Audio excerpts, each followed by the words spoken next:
لوستي ځوانان لرو،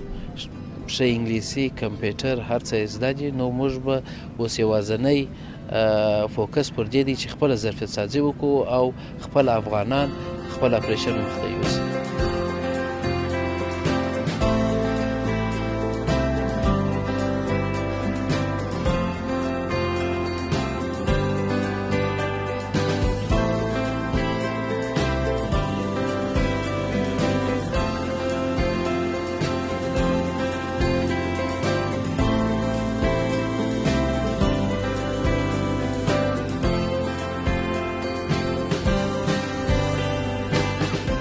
کارګوی نو د مختلفو هیوادو څخه و کندهار ته راځي، ټکنیکل لینډینګونه راځي، او که د دې خوا څخه تجاران وغواړي چې